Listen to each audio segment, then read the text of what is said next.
Everyone, nandito naman tayo sa tipid recipe. Ngayon naman po hapon mga mami ay gagawa po tayo ng merienda.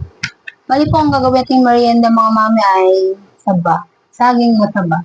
Yan. Bumili po ako ng saba ito. Halagang 30 pesos.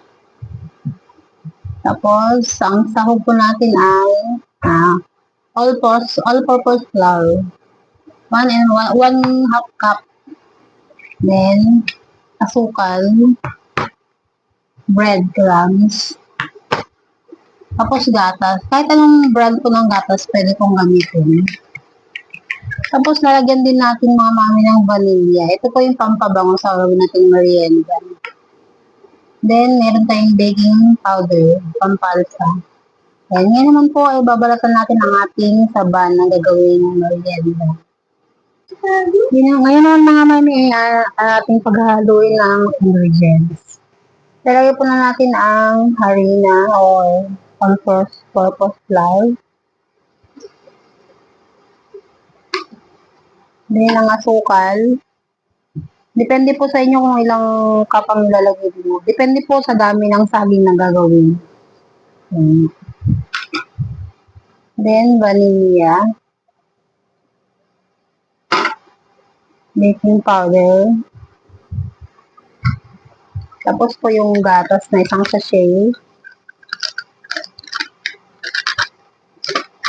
Then, lalagyan po natin ng tubig. Depende rin po sa dami. Bali, tatantahin na lang po kung mababasa yung gagawin natin merienda.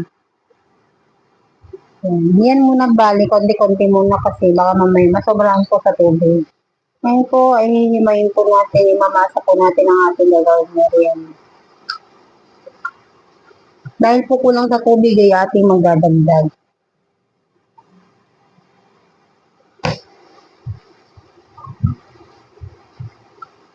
Masahin lang po mga mami hanggang ito po ay medyo mamasa-masa.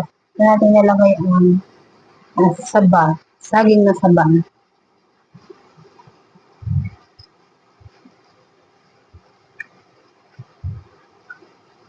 Yan. Pag ganito po yung texture niya mga mami pwede na po itong gawin.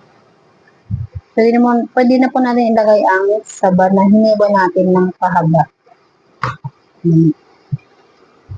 Bali ito po yung saba natin, hiniwa natin ng pahaba. Depende po sa inyo mga mami kung anong klaseng hiniwa ang iyong gagawin.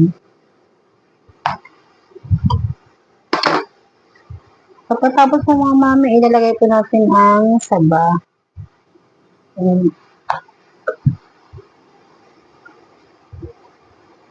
Bali po, i-coat po natin sa breadcrumbs.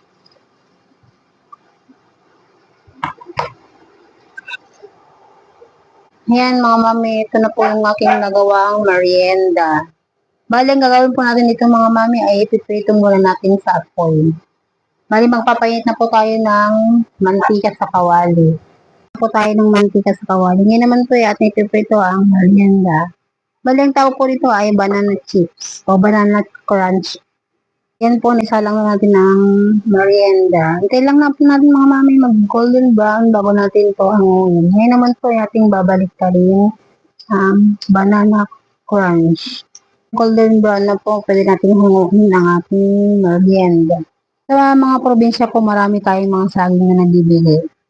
Marami po kayong gawing paraan na luto. Hindi po na lang turon, banana cue. Gawa naman po tayo ng banana crunch na merienda. Ngayon po mga mami, ang luto natin banana crunch. Sarap, diba? Kain po tayo. Yummy, yummy. Thank you for watching.